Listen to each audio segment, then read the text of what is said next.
No ar, Aprendendo com a Igreja.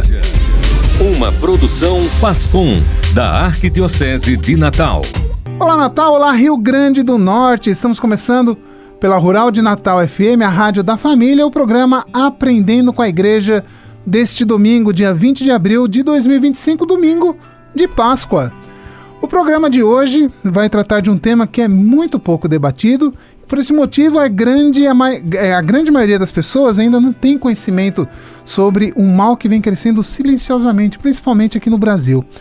Com certeza, você já deve ter ouvido falar, você já conheceu alguém, conhece alguém, ou até mesmo você que já tenha sido vítima de algum tipo de abuso. Abuso sexual, abuso de poder, abuso de autoridade, abuso de negligência infantil, entre tantos outros tipos de abuso. Mas aí eu faço uma pergunta para você. Você já ouviu falar em abuso espiritual? Pois é. O abuso espiritual é considerado um crime perfeito. Por quê? Porque ele não deixa rastros e por isso é um dos mais perigosos que existe. E neste domingo de Páscoa nós vamos falar mais sobre este tema com o professor, escritor, palestrante e tradutor Gabriel Perricet, autor do livro Abuso Espiritual, Manipulação Invisível, publicado pela editora Paulus. Professor, bom dia. Muito obrigado por aceitar o nosso convite e seja bem-vindo ao Aprendendo com a Igreja. Muito obrigado pela oportunidade. Vamos à nossa conversa. Vamos lá. Professor, é isso mesmo? O abuso espiritual é tudo isso mesmo que a gente falou, de ele ser um crime perfeito?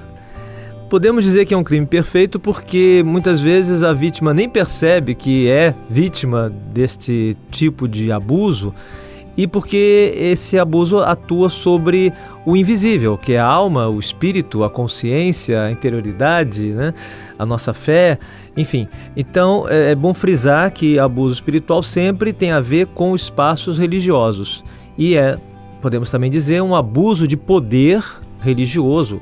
Então o abuso espiritual também pode ser chamado abuso religioso ou violência religiosa, mas o que é também interessante perceber é que, e essa é a tese principal do meu livro, o abuso espiritual é a matriz, é a fonte de todos os abusos que possam acontecer em âmbitos religiosos, numa igreja, numa comunidade de fé, num grupo, né, apostólico, missionário, onde quer que haja algum tipo de autoridade religiosa, essa autoridade pode se transformar numa autoridade abusiva que vai provocar uma série de desdobramentos na vida dessas vítimas. Então, o livro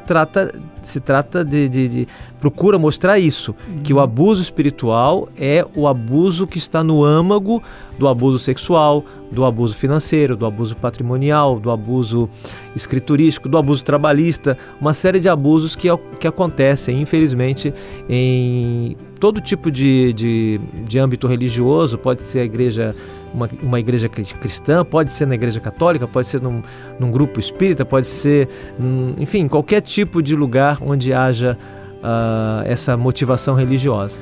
Senhor, a gente começou aqui quase que pela metade do nosso bate-papo, mas o que levou o senhor a pesquisar sobre esse assunto? Olha, ao longo da vida a gente vai vivendo na igreja, vai acompanhando o surgimento de novos movimentos, a mudança dos tempos, a mudança de mentalidade, até uma mudança positiva, na medida em que também coisas que eram abafadas e subnotificadas passaram a ser mais notórias, mais divulgadas, sobretudo nos últimos 5 anos, 6, 7 anos, a igreja, né, se deu conta de que não dava mais para ocultar tantos problemas que também não eram vistos mais como algo pontual. É um problema de uma paróquia, é um problema de uma diocese. Não. É, infelizmente, uma eclesiopatia, é uma doença da igreja. Se nós nos concentrarmos na Igreja Católica, que é onde eu me situo, onde eu, né, sempre fui católico, nasci em ambiente católico, e à medida que o tempo vai passando, a gente vai conhecendo histórias e, sobretudo, eu comecei a conversar com muitas vítimas, pessoas que, por um motivo ou outro, eu conheci e que eram provenientes de ambientes tóxicos dentro da própria igreja. Saíram de um movimento, saíram de um grupo, saíram, enfim, de alguma instituição católica, trazendo feridas essas que estavam relacionadas com abuso de consciência, abuso de poder, né, por parte de lideranças que deveriam servir a igreja, servir a Deus, e se utilizaram e se serviram da sua condição de lideranças para obter vantagens pessoais, ferindo pessoas que estavam ali tentando fazer alguma coisa e se viram capturadas pelos abusadores. A área religiosa, e aí a gente abre, né, num contexto mais amplo, saindo um pouco da Igreja Católica, mas dentro do contexto religioso mesmo, é uma área mais, digamos assim, propícia para se aplicar esse tipo de abuso. Vamos dizer assim, o abuso de poder, ele está em toda parte. Nós somos vítimas de vários tipos de abuso, né? Por exemplo, um serviço de saúde ruim numa cidade, um serviço público de saúde ruim, é um abuso. Sim. De poder, porque quem está no poder deveria cuidar disso, não cuida, e por negligência e talvez até por maldade, nos coloca em uma situação de risco, não nos ajuda a viver, né? E pode provocar uma série de problemas. Então, quando a gente fala em abuso espiritual, a gente se refere ao abuso praticado dentro de instituições religiosas. Tá? E, completando a minha resposta anterior, à medida que eu fui vendo a multiplicação dos casos que foram chegando até mim, isso me levou a pesquisar. E pesquisando eu encontrei, na verdade, um padrão abusivo. Vários autores não brasileiros já vinham escrevendo, estudando sobre isso na Itália, na França, nos Estados Unidos, e até mesmo, vamos dizer, o campo protestante ou o campo evangélico tem se preocupado com isso já dos anos 1980, 1990, e na Igreja Católica esse tema nunca ficou muito em evidência, mas recentemente, por causa do Papa Francisco, começamos a ver que era e é uma questão da igreja toda. De modo que eu fui atraído também por essa preocupação e, por incrível que pareça, eu escrevi este livro sem saber que seria o primeiro livro de um autor brasileiro sobre o tema. Quem me falou isso foi o padre Ronaldo Zacarias, que fez o prefácio do livro, e falou assim: olha, nós temos traduções no campo católico, mas nós não temos autor católico que escreva sobre isso. E, a bem da verdade, existem livros escritos por brasileiros que não são católicos sobre o tema de abuso de poder nas igrejas evangélicas, etc. De modo que a editora Paulus foi muito corajosa e pioneira nesse sentido, de abrir espaço para uma discussão que o Papa Francisco tem provocado em toda a igreja. Então é muito bom que já tenha chegado agora aos brasileiros e possamos falar com isso, ou sobre isso, aliás, com maturidade, com tranquilidade, mas também com firmeza e com clareza de ideias. Ou seja, a partir de agora, com a publicação do livro, o livro chegando às pessoas, é possível a gente acreditar que o número de fiéis que se sintam encorajados em fazer denúncias possa vir a aumentar. Espero que sim. Porque né? se nos outros países que já se fala abertamente sobre o problema do abuso, e aqui no Brasil, entre aspas, é uma novidade, muita gente desconhece o abuso espiritual, esses abusos praticados pelos padres, pelos pastores. Claro que aqui a gente não vai generalizar, são casos, a gente pode dizer casos isolados, mas é uma motivação para que as pessoas acordem para essa nova realidade. Em outros países já foi possível fazer um relatório mais extenso, sempre focando muito no abuso sexual. Mas o que é interessante perceber é que o abuso sexual é apenas um dos abusos debaixo do guarda-chuva do abuso espiritual. Pode haver abuso espiritual e não haver abuso sexual, mas toda vez que há abuso sexual, houve abuso espiritual. O abuso espiritual é essa invasão na privacidade religiosa de um indivíduo, é uma invasão na consciência religiosa de um indivíduo, e daí, a partir desse aprisionamento, o abusador pode obter vários benefícios.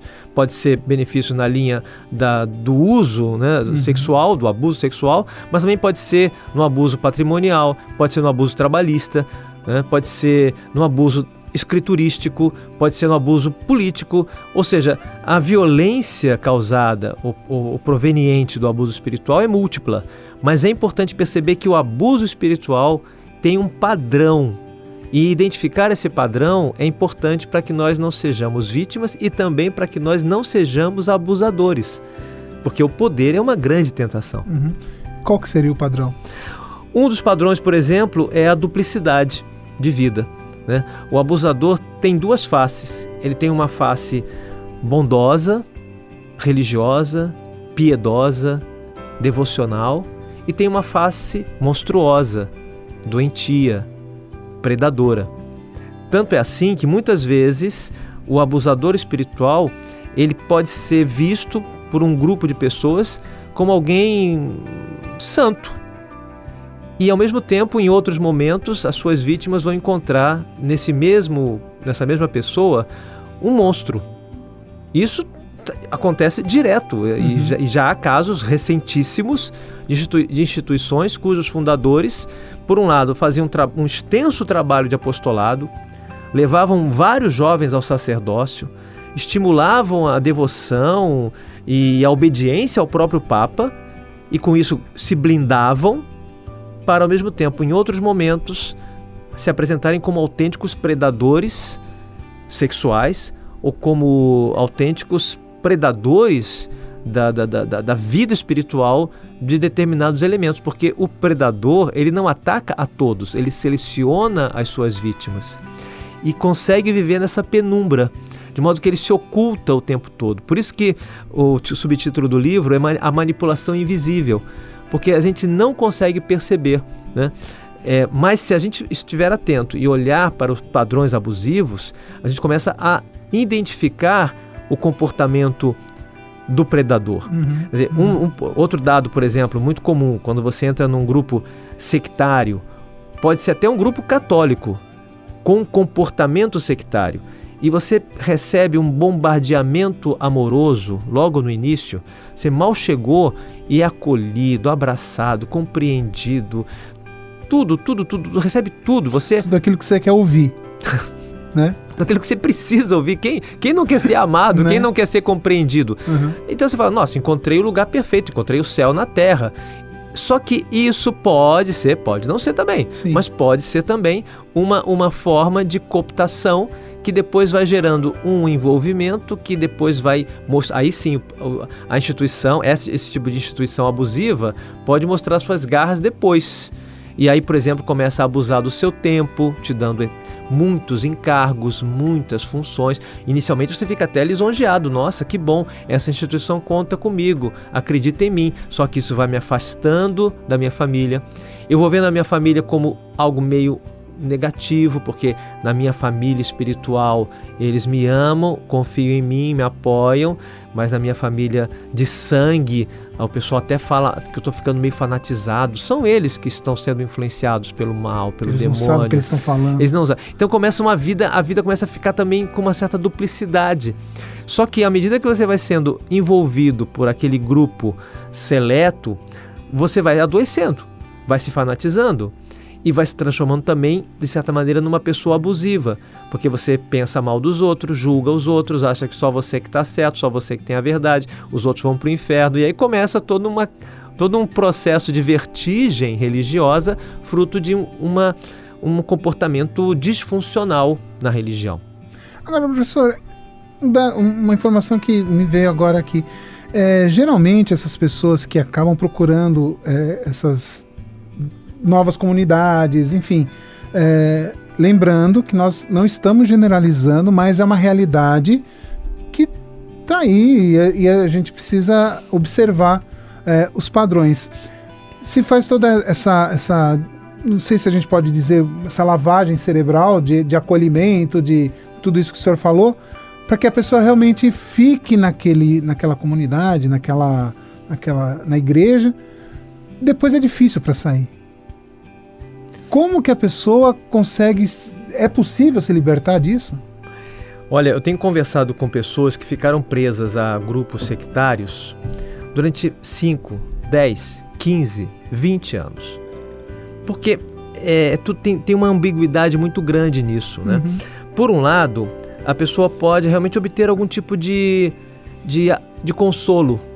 Sei lá, ela, por exemplo, chegou na comunidade com inseguranças, com problemas, e por incrível que pareça, ela abandonou um vício, ela ganhou um certo sentido para a vida, ela recuperou a vontade de rezar. Então ela vê nisso benefícios, que são realmente benefícios. Só que o preço que ela precisa pagar por esses benefícios não é de graça, né? Ela não recebeu isso de graça.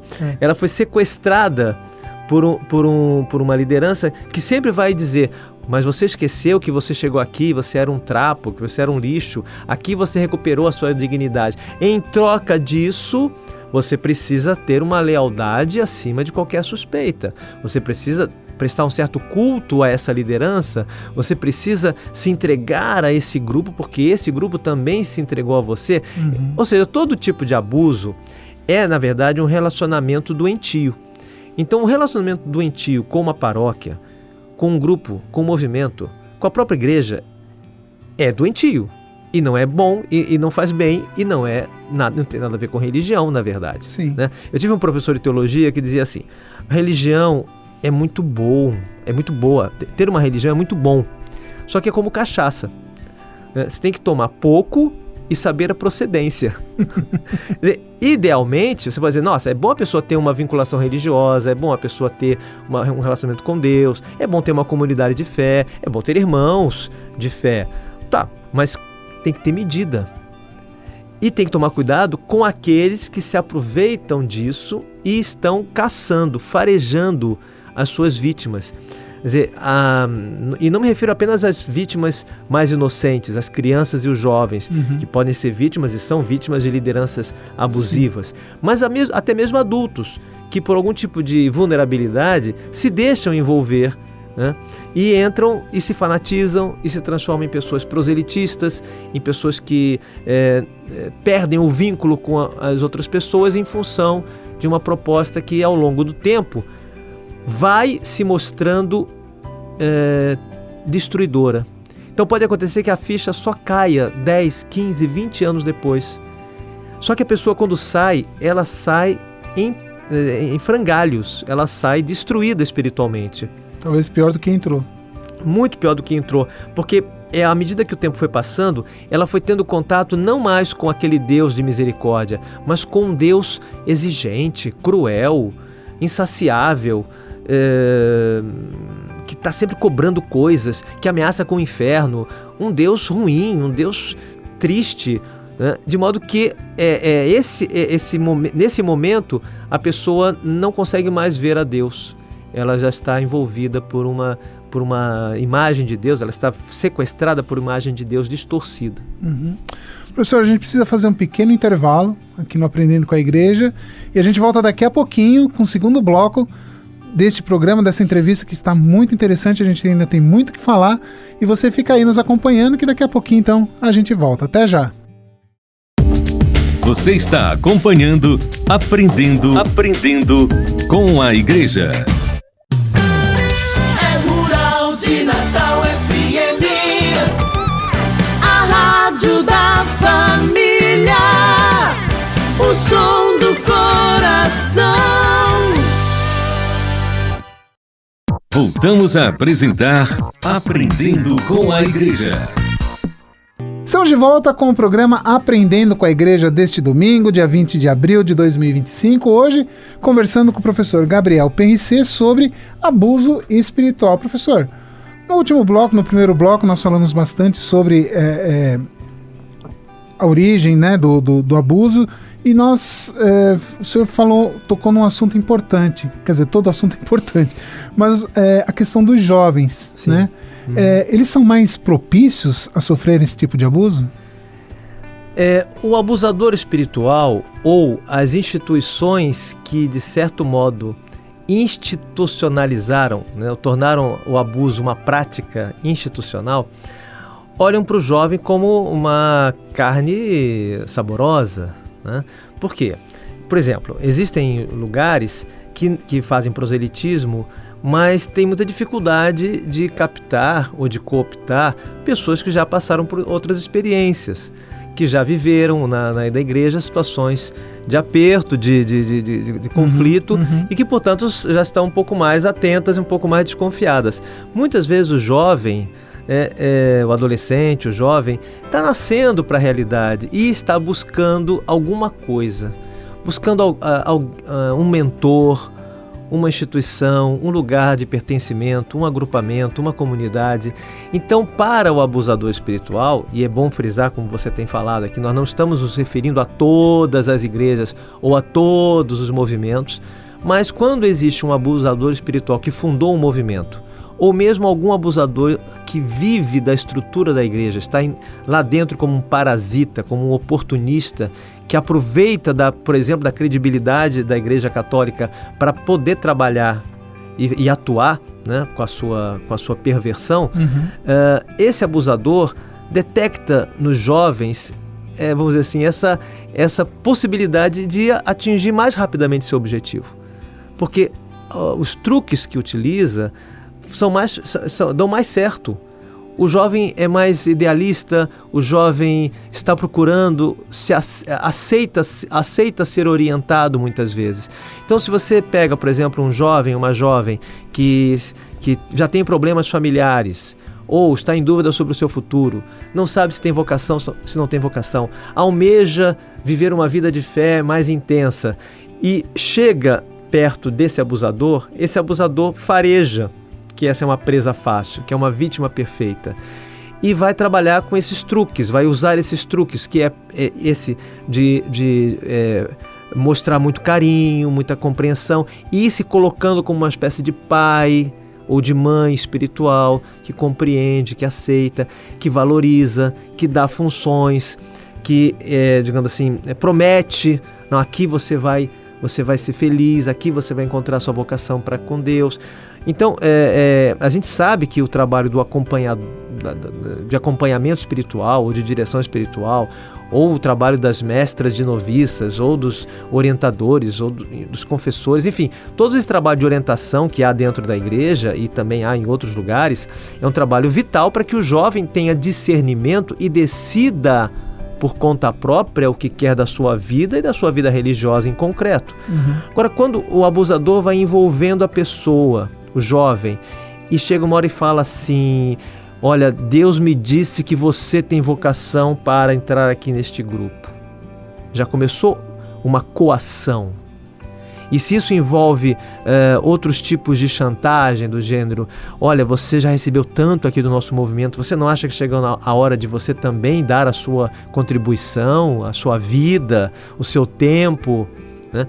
Ou quando o abusador começa a entrar demasiadamente na vida e na consciência desse jovem e dizer: olha, você precisa falar tudo, você tem que confiar em mim porque eu sou representante de Deus na sua vida, você tem que ter uma sinceridade selvagem, você não pode esconder nada de mim. Ora, você está fazendo aí uma invasão de intimidade, uma invasão de consciência que jamais poderia ser algo aceitável segundo a ótica da igreja e a ótica do evangelho. Mas o abusador não tem limites. Ele se considera, ele pensa que tem esse direito, porque ele se considera realmente alguém superior aos outros. Ele não está ali para servir, ele está ali para obter vantagens a partir do cargo ou da posição ou do poder que ele possui. Então, o jovem e a jovem são realmente mais vulneráveis, né? Porque todo abusador trabalha com relações assimétricas. Então, vamos pensar, o pastor e as ovelhas é uma relação assimétrica. O mais velho, o mais novo, uma relação assimétrica. O mestre e o discípulo, uma relação assimétrica. As relações são assimétricas. Quer dizer, sempre vamos ter algum contato com alguma autoridade. O chefe e o funcionário, o pai e o filho, são relações assimétricas. O problema é quando aquele que está acima se utiliza dessa assimetria para destruir, humilhar ou se aproveitar da fraqueza do outro. Então, por isso que o jovem e a jovem são alvos preferenciais de um certo perfil de abusador, porque ele já está numa relação assimétrica e ele se prevalece disso. Mas aí, professor, entra a questão da observação dos pais também em relação aos jovens. Pois é.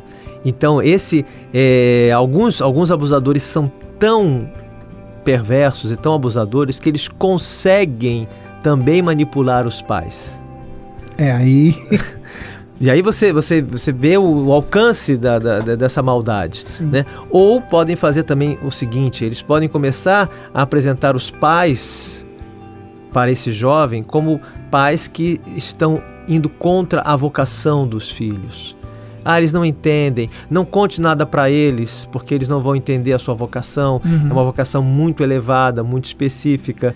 Os seus pais, na verdade, nem são, né? Tem até problemas, né? Seus pais também não frequentam a missa, né? Então, veja, eles já não estão mais na mesma sintonia de fé de você e tal. Então, ou seja, ele vai criando uma cisão. E um dos outros truques manjados, mas mesmo assim eficientes do abusador, é de isolar a vítima. Tirar a vítima de perto de pessoas, amigos, de alguma rede de apoio, que poderia dizer...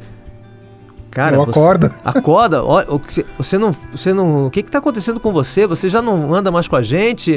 Você só quer ficar rezando o terço o dia inteiro? Não tem nada de errado aí não? Não, eu encontrei minha vocação.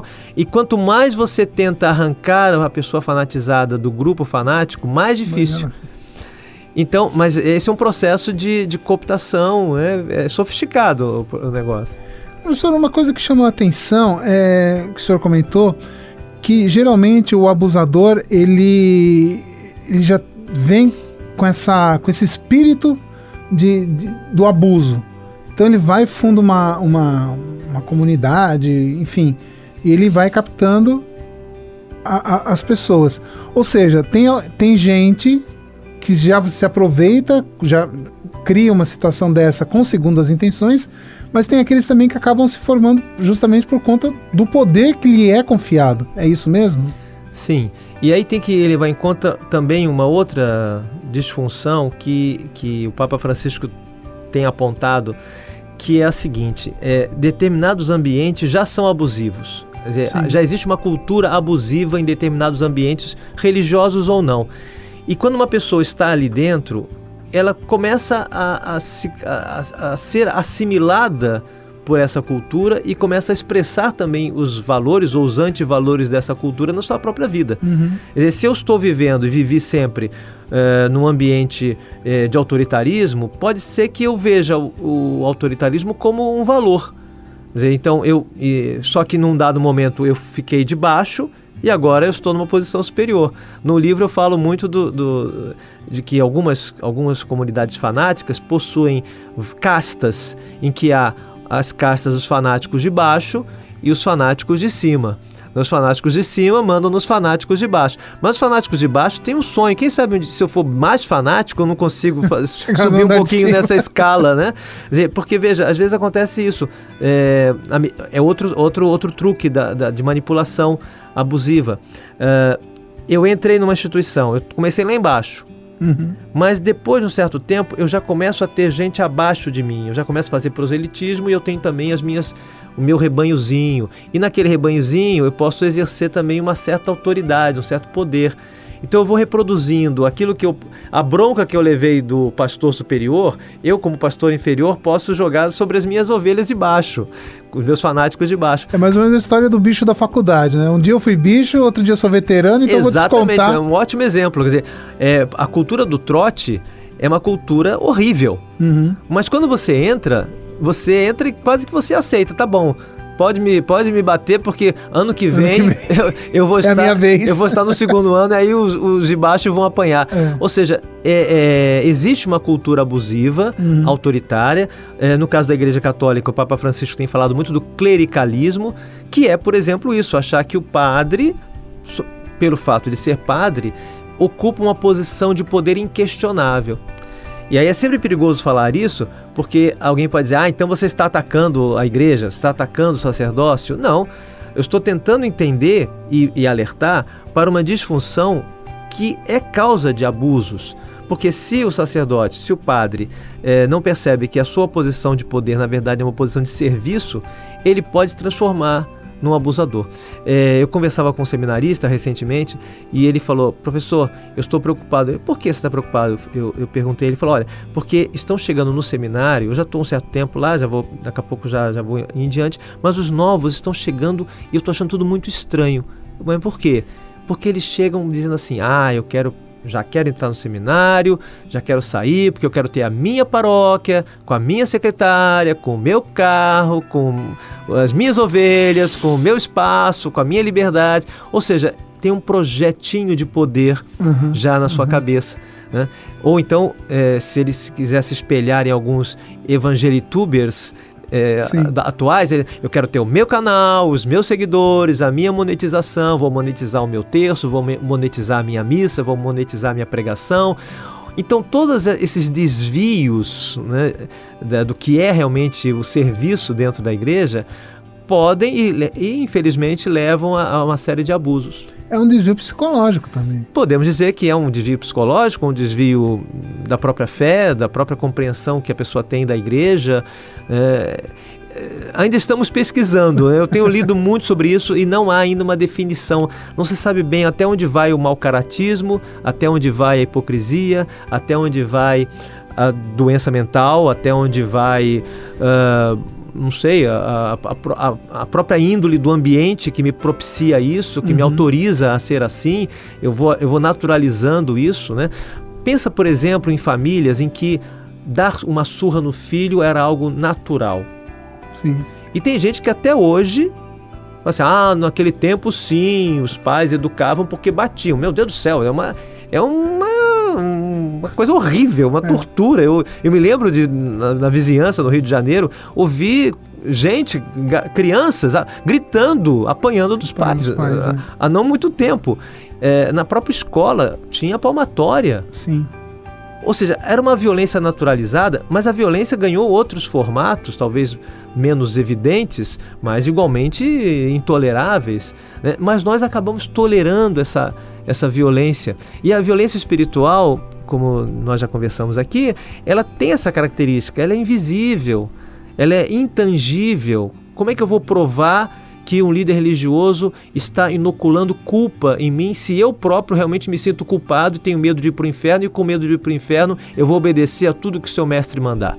De modo que nós temos que crescer muito em discernimento para poder captar essas coisas, né? Por isso que é um dos crimes mais perfeitos que existe. Talvez seja o mais perfeito de todos. Não deixa rastro.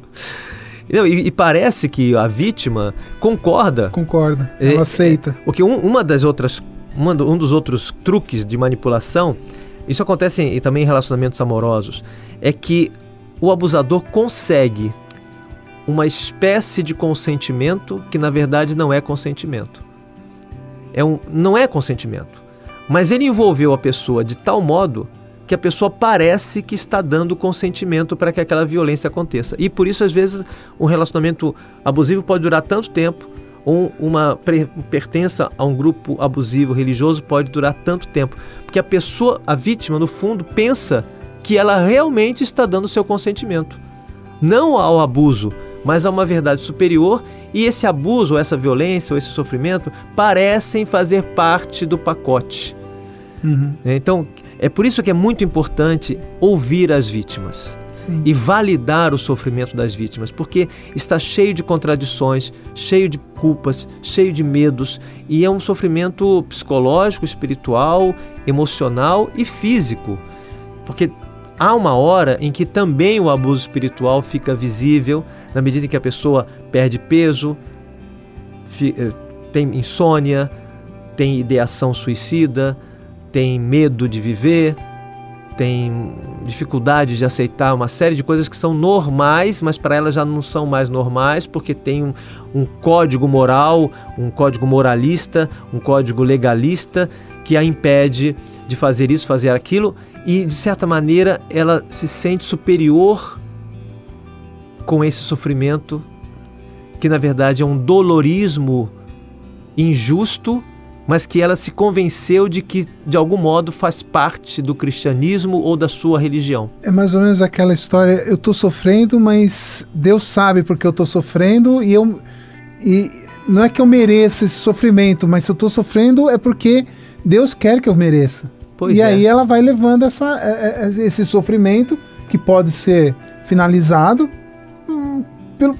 pelo nome de Deus mesmo. E na história da igreja, na história dos santos, isso aconteceu muitas vezes. santos pelos quais a gente tem devoção, tiveram na sua vida religiosa situações em que elas foram abusadas espiritualmente, mas, dada a sua santidade, viram naquilo uma cruz, viram naquilo uma mortificação, tal. Sim. Ótimo, muito bem, mas são casos muito pontuais. Quer dizer, não precisa ser assim. A vida religiosa não precisa ser uma fonte de contínua angústia, depressão, medo, culpa. Não precisa. O senhor participou recentemente da reunião do clero da Arquidiocese. O senhor comentou que Jesus mesmo foi vítima de abuso espiritual. Eu estou convencido disso. E hoje é domingo de Páscoa, a gente... Né? É verdade, uma ressurreição, né? Quer dizer, Jesus foi vítima, né, de abuso espiritual, mas ele também nos ensina a escapar disso, a combater.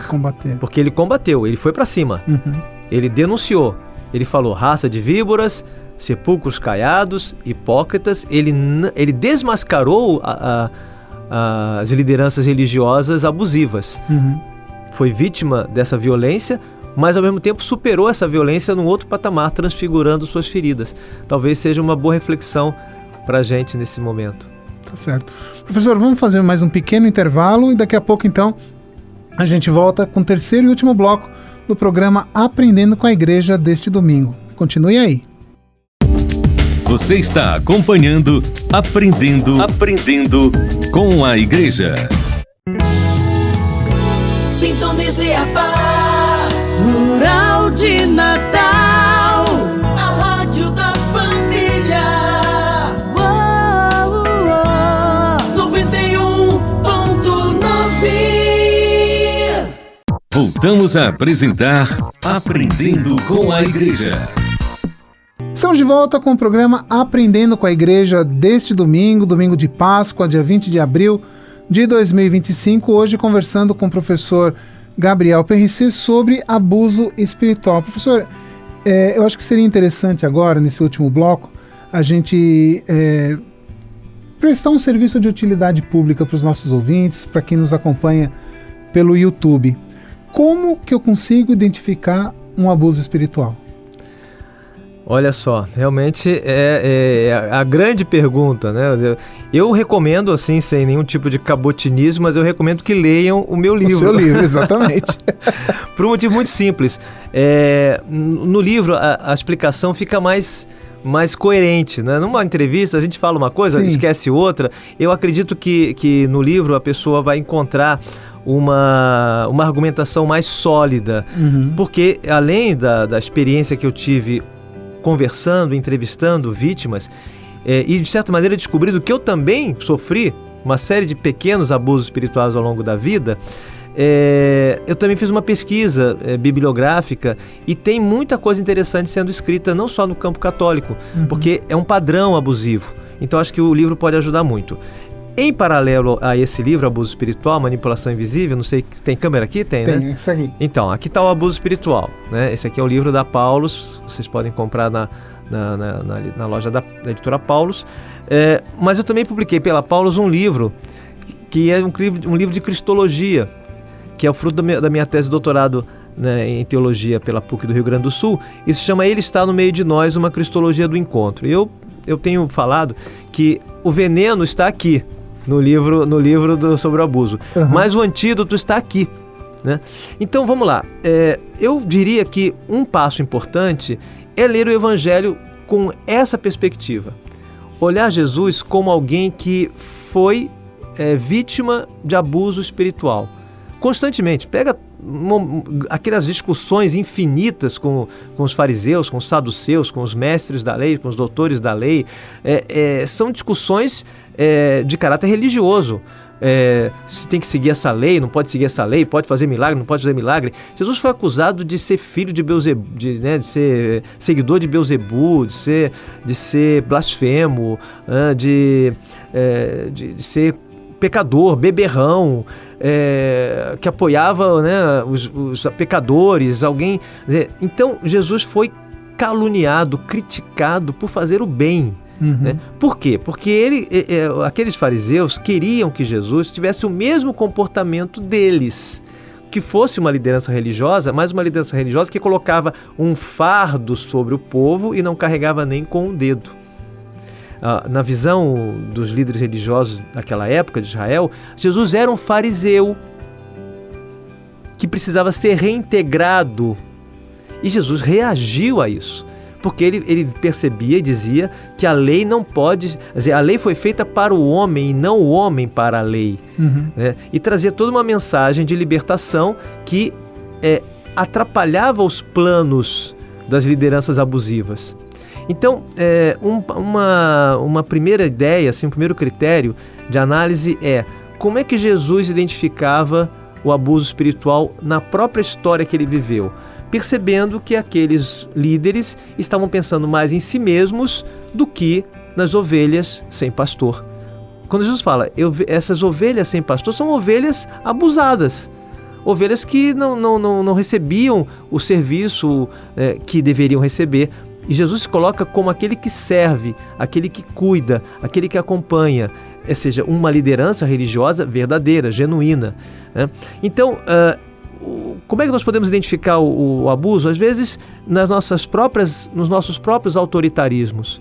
Se nós ficamos muito empolgados com um cargo de poder dentro da igreja e começamos a ter sonhos, né, de mandar, desmandar, fazer, desfazer, nós já estamos realmente nos tornando abusivos. O abusador não ouve, o abusador não escuta, não tem compaixão, não tem misericórdia. O que ele quer é implantar o seu plano, as suas ideias, independentemente da situação dos outros. Então, esse narcisismo é muito evidente no abusador. Essa falta, o abusador não chora, né? Jesus chora junto com aqueles que choram, né? Bem-aventurados os que choram. O abusador não tem isso. Olha, eu uma vez conversei com um padre abusador. Talvez ele nem soubesse que era abusador, talvez eu nem reconheci na hora que era abusador. Ele disse uma coisa tão pesada, mas eu vou me permitir dizer para a gente entender o quanto isso é doentio e perigoso. Era um padre, amigo meu, que foi se tornando uma pessoa abusiva por conta de várias coisas que não vem ao caso comentar. E um dia ele me falou, outro dia eu atendi uma moça que estava chorando muito porque ela perdeu o namorado. Olha só, né? Mas tudo bem, mijará menos. Meu Deus do céu. Pois é. Mas vejam, ele não disse isso com nenhum sofrimento e nem, ouso dizer, com consciência do que estava dizendo. Já era uma prática dele, já era uma visão de mundo dele, em que ele já se imaginava como alguém que não poderia sofrer mais com o sofrimento do outro, ou que aquele sofrimento que aquela pessoa trazia não tinha sentido, não tinha significado. Sim. Então, ele já estava atuando como um abusador, né? Então, isso é um alerta para nós, porque também dentro de nós habita um abusador. Quando a gente não tem empatia com os que sofrem, quando a gente trata os outros sem misericórdia, quando a gente não valoriza o sofrimento dos outros, quando a gente não faz isso que o Papa Francisco fala, né? De ter dormir, né? O pastor dorme com as ovelhas e fica com o cheiro das ovelhas. Sentir o cheiro das ovelhas. Sentir e participar e partilhar e compreender tudo isso.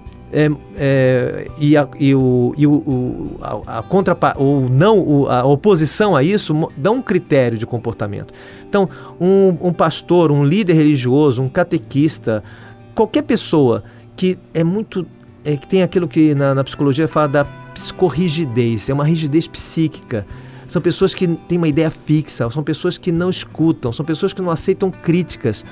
Tudo isso compõe um perfil cruel, autoritário, que não condiz com o que nós lemos no Evangelho. Jesus deu todos os critérios de uma liderança saudável. É a liderança que cuida, que escuta, que se faz, próximo a todos, que prefere sofrer a fazer sofrer. Enfim, todos esses que no fundo o conteúdo das bem-aventuranças, né? Quer dizer, em que a gente procura se aproximar dos outros, entender os outros e acompanhar o sofrimento dos outros, né? Então acho que é um critério. É um critério. Agora, isso é claro, né? Ninguém vai sair agora caçando bruxas, né? Sim. Porque tem que se observar, tem que ter muito o que o senhor falou do padrão, né, do abusador. Mas se depois de tudo isso eu detectar que eu estou sendo abusada, né, vamos dizer aqui na Igreja Católica, a quem eu devo procurar e pedir ajuda? O Papa Francisco exigiu, faz alguns anos, que todas as instâncias, instituições e dioceses tenham uma ouvidoria. Uhum. Então é possível encontrar, você tem que procurar. Sim. Mas é possível encontrar. Eu sei, por exemplo, que os jesuítas têm uma ouvidoria. Aqui na Arquidiocese nós temos também. Tem na Arquidiocese daqui, mas você tem que procurar. E em tese, né, eu não tenho esse conhecimento, mas em tese vamos admitir que existe ouvidoria em tudo quanto é lugar, e mesmo dentro dos movimentos, né, teria que haver, ou deve haver, eu imagino que tenha que existir, uma instância em que a pessoa que tem algum tipo de problema, queixa, denúncia, possa ser ouvida, escutada e valorizada. Uma instituição abusiva, geralmente, não quer ouvir nenhum tipo de crítica e não quer nenhum problema. Sim. Agora, alguém sempre vai levantar a hipótese, mas pode acontecer que seja uma denúncia falsa, pode acontecer que seja um problema diferente, que não haja nenhum abuso. Por isso também o Papa Francisco definiu que essas ouvidorias vão levar a uma investigação em que quem estiver sendo acusado tem todo o direito de defesa, de ampla defesa. Não se trata de caçar bruxas nem de procurar, né, perseguir ninguém, não é uma cruzada. Uhum. Mas é uma realidade que precisa ser observada. E, a bem da verdade, durante décadas, isso tudo foi muito abafado, foi tudo muito ocultado, silenciado, de modo que muitas vítimas foram produzidas sem nenhum tipo de resposta oficial da Igreja. Então é delicadíssimo. Hoje, por exemplo, um dado recente que a gente precisa ficar atento, o Dicastério dos Textos Jurídicos recebeu do Papa a incumbência de definir canonicamente o que é abuso espiritual. Olha só, dentro da Igreja Católica, no direito canônico, não há uma definição do que é abuso espiritual. Olha como uma coisa ainda está nova, vamos dizer assim, né? Sim. É uma coisa antiga que ainda está nova. Então, estamos aguardando que a própria Igreja Católica, o próprio Vaticano, defina o que é abuso espiritual. E uma dica ou uma pista que já tem é o chamado falso misticismo. Então, são pessoas que alegam ter tido visões, alegam que ouvem coisas, né? Jesus me disse, Jesus me falou, eu vi Nossa Senhora. Tudo isso é possível, mas nada disso justifica que eu possa mandar na vida do outro porque eu disse que vi o quadro de Nossa Senhora respirando e me olhando. Isso aí pode ser verdade? Pode. É uma revelação particular? Fique com ela, guarde para você. Né? Quer dizer, pessoas, é muito curioso. Pessoas que falam sobre misticismo com muita familiaridade deveria despertar a nossa atenção. Romano Guardini, um grande teólogo, disse que Nossa Senhora, depois que ela viu o anjo, ela não conseguia falar. Tanto é que ela não conseguiu contar para ninguém. Não contou para Isabel, não contou para José. Porque quando a gente tem uma visão desse tipo, se alguém aqui teve, sabe que é uma coisa divina. Tomás de Aquino, quando viu Jesus e quando entendeu que Jesus estava gostando do trabalho dele, teológico, Tomás de Aquino falou, não vou escrever mais nada. Tudo que eu fiz é palha. Ele entrou em depressão, ele não queria mais pregar, não queria mais dar aula. Então, quem teve realmente uma experiência divina não vai banalizar. Outro dia Jesus me falou. Não, Jesus está me dizendo, peraí. Né? Então essa é a pista que o Vaticano tem para identificar pessoas que usam dessa argumentação, né? Tem líderes religiosos que dizem, não, eu tenho 365 anjos da guarda, porque eu sou tão importante que eu tenho que ser defendido por... Um por dia. Um por dia. Então, veja, nós estamos ainda... engatinhando, testando o terreno. É um terreno muito difícil, é uma manipulação muito sutil, mas eu acredito que se nós tivermos honestidade conosco próprios e com os nossos pastores tiverem honestidade consigo próprios e conosco, nós temos a chance de identificar os poucos abusadores que fazem grandes estragos e com isso lutar por uma vida religiosa saudável, humana, né, concreta. E quantas pessoas fazem isso, né, no silêncio? Então não se trata de criar pânico, não se trata de criar um clima de incerteza, mas também não se trata de ficar, de achar que está tudo bem, né? Existem problemas e nós precisamos ter maturidade para enfrentá-los. Tá certo. Professor, a gente está chegando no final do programa. De antemão, já quero agradecer a sua participação com a gente, a sua disponibilidade em atender o nosso convite e pedir para o senhor deixar uma última mensagem para os nossos ouvintes. Olha, a última mensagem eu acho que seria a seguinte: nós estávamos conversando lá com o clero, né, daqui de Natal, com a presença de Dom João, e um seminarista fez uma pergunta muito bonita sobre como fazer para se recuperar, né, de uma eventual, de uma situação de abuso, ou para, de alguma maneira, se prevenir. E o grande antídoto, a grande terapia é a relação com Deus, uma relação íntima, pessoal, insubstituível, em que nós, realmente, diante de Deus, só nós e só Deus, possamos nos desnudar diante desse Deus criador, misericordioso, e também deixar que Deus se revele de uma maneira muito simples, muito profunda, sem estardalhaço, como uma brisa na vida de cada um, né? Quer dizer, talvez a Páscoa seja uma mensagem oportuna para hoje mesmo, né? Quer dizer, que cada um tenha a sua experiência com Cristo ressuscitado na intimidade do seu coração, sem fazer alarde, porque Jesus não precisa disso. Ele está presente entre nós. Tá certo. Professor Gabriel PRC, quem quiser conhecer um pouco mais do seu trabalho, os livros estão à disposição na Paulus. Isso. É só baixar na loja e comprar. E disponível pela internet também, né? Exatamente. Dá para comprar pela internet. Tem na loja.paulus.com.br, é o site da loja Paulus. E quem quiser entrar em contato comigo, né, pode entrar pelo site cristologiadoencontro.com, só vai até o com, cristologiadoencontro.com, e lá também estão os links dos livros para aquisição. Pronto, a gente vai deixar o endereço na descrição do vídeo e você fica então convidado a conhecer um pouquinho mais do trabalho do professor Gabriel PRC por meio do livro Abuso Espiritual, a Manipulação Invisível. Tá certo, isso professor. Aí. Muito obrigado mais uma vez. Luciano, muito obrigado. E o programa Aprendendo com a Igreja vai ficando por aqui. Hoje, domingo de Páscoa, você continua ligado aqui na Rural de Natal FM, que daqui a pouquinho começa a Santa Missa transmitida ao vivo da Catedral Metropolitana de Natal. Tenham todos um excelente domingo, uma abençoada Páscoa e a gente se encontra no próximo programa, domingo que vem, aqui na Rural de Natal FM. Até lá! Acabamos de apresentar Aprendendo com a Igreja. Sintonize a paz, Rural de Natal.